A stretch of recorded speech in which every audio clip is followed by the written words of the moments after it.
Hey everyone, George Stavrou here from the Stavrou Method. Today's video topic is fat loss versus weight loss. Is there a difference? You betcha. Many people are under the assumption that they should weigh a certain amount.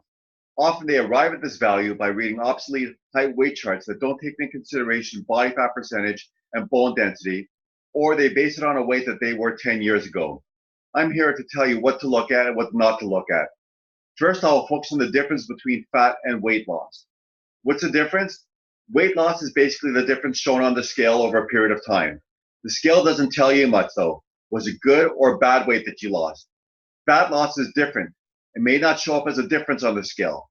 What would happen if you lost 5 pounds of fat and gained 5 pounds of muscle? The scale would show the same overall weight, but your body would be drastically different. Also, keep in mind that muscle is denser than fat. If you weigh the same yet your clothes feel looser, chances are you're gaining muscle and losing fat. Keeping an eye on the scale is helpful up to a certain point, but you should also pay attention to your overall lean body mass. Also, don't be misled by those outdated height weight charts. You could be at a so-called healthy weight based on your height, but you may be skinny fat. For example, optimal weight but very little muscle mass and lots of fat. The approach I'd recommend when looking at fat loss versus weight loss is getting assessed by a certified personal trainer to determine your body fat percentage, lean body mass, etc. Also, get reassessed on a regular basis. I'd suggest at least, I'd say once a month. Basically, this gives you enough time to progress without putting undue stress on yourself.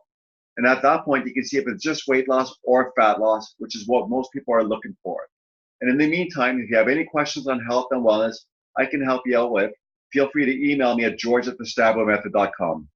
If you want to ensure that you're receiving these video tips, click the subscribe button in the bottom right corner of this video and ring the bell to be notified. Also, I have some freebies available for you. Visit my site at www.thestavrou.com, and before you exit, there will be a pop-up. Simply fill in your email address and you'll get access to the following. 1. How you can sculpt a leaner, healthier body in 12 weeks, a guide for beginners, which is the #1 bestseller on Amazon.com. And 2, the abridged versions of all the webinars and interviews I've done with the contributors to our package, the Stavrou Method, a 12-week, day-by-day guide to health, wellness, and fat loss for all levels. Yours in health and wellness, George Stavrou.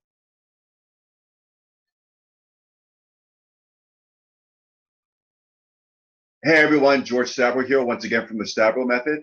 Today's video topic is recovery logs. A useful tool that I've used for a number of years is a recovery log. I basically first came across them by studying the works of Charles Staley, who in turn was influenced by Dr.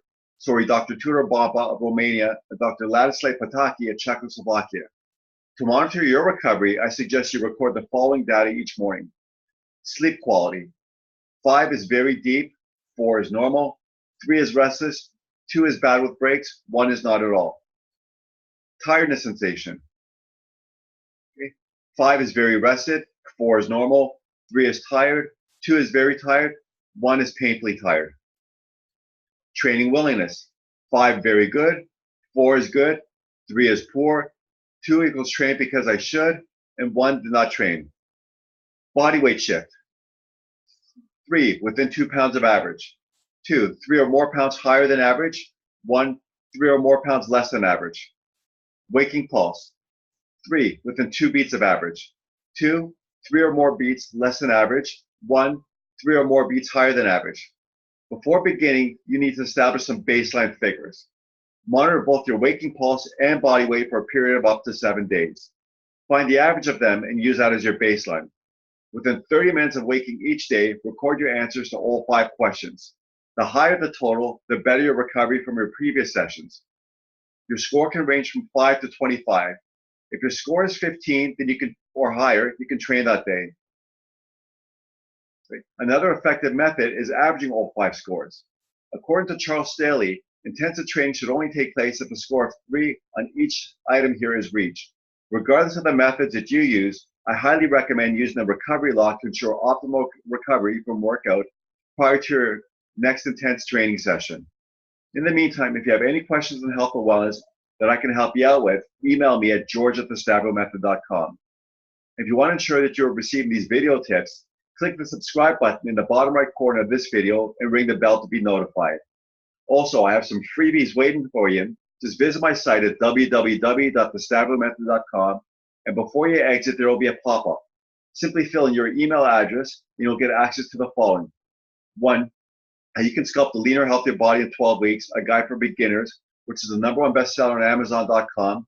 And 2, the abridged versions of all the webinars and interviews I've done with the contributors to our package, the Stavrou Method, 12-week day-by-day guide to health, wellness, and fat loss for all levels.